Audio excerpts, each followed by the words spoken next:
Good to see you. Okay. Oh, hi guys. How you doing? All right. You have a good 4th of July? I like the 4th of July because we celebrate America by doing the two things America does best. Eating and blowing shit up. I'm surprised by now we just haven't made the exploding pizza. Boom pizza. It's like a drone for your mouth.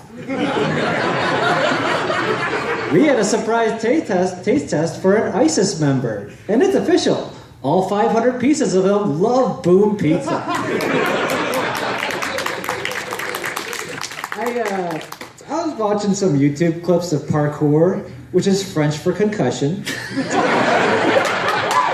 But it's cool and all, but leave it to the French to perfect the art of retreat. Pierre, when you run away, it'd be so much cooler if you did a backflip. It gives the white flag and smoke trail a little je ne sais quoi. People tell me it's about getting from point A to point B, but every time you see it on TV, it's some skinny foreigner running away from James Bond. He flips over the wall and James Bond runs through it like an American. And James Bond is really an honorary American. I mean, he treats exotic women the same way America treats exotic countries. He finds one that interests him, screws it, and they die.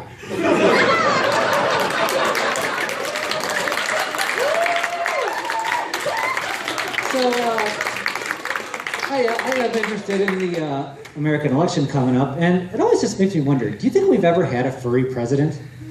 We would never know. Behind closed doors, Teddy Roosevelt could have a bull costume going, bully! Eleanor, his wife in a matador costume with a red cape above her snatch. We wouldn't know. Ronald Reagan, well, if Ronald Reagan was a furry, he wouldn't be an elephant because elephants never forget. But if one person... I think if one was a furry, it has to be George W. Bush. I can just picture him in the Oval Office alone, checking left and right, just being like, I'm a kitty. Meow.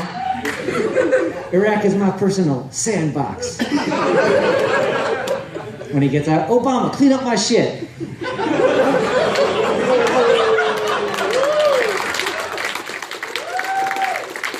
Anyway, so I never thought I'd have one of those superpowers like on Stan Lee's reality show, but I found out if I have beer for dinner, I can create a WMD in my tummy. And I just said that just so I could say WMD and tummy in the same sentence, like Baghdad Sesame Street. But yeah, I had beer for dinner once and went to bed, and me and my mate were asleep, and everything's fine, and at 4 a.m., I unleashed the beast.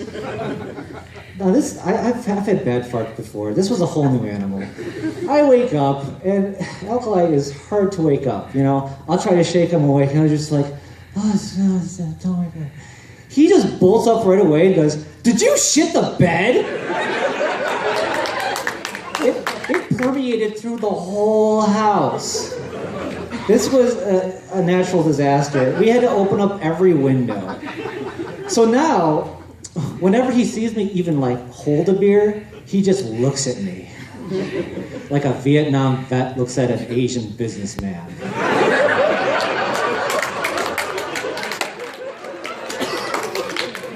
So one more little thing. I was listening to a podcast. I love podcasts, but this guy's he was going on about depression. And he's like, hey man, you can get on the sad bus or you can get on the happy bus. And I'm like, this guy has never been on a bus. Because there is no happy bus.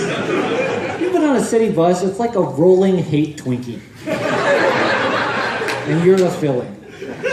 So I'll try to distract myself with handhelds. A lot of people like to play games on their phone. Or, 3DS, that's a lot of fun. But my favorite handheld is my penis. Lots of entertainment. Co-op's incredible. Pretty good recharge rate, but the older I get, But if you bring that out on the bus, I ruined Christmas. All right, well, Is that how are y'all doing? 2 seconds. All right, everyone do it. That's it. All right. Thanks a lot, guys.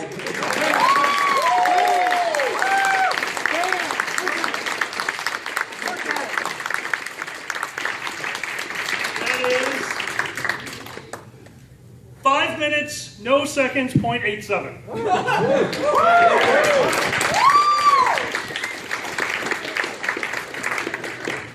I'm still convinced you shit the bed. It took the wallpaper. See, you got this, and this is, I'm a big believer in this. You notice how visual some of the things that he said was. You literally have no choice but to picture Teddy Roosevelt in a bull suit. I love it when a comic can actually do things like that, can actually say words that you get a picture in your head, because that makes it even funnier. And you're really good at doing that. You always have been. So give it up for Xander again, guys. That was amazing.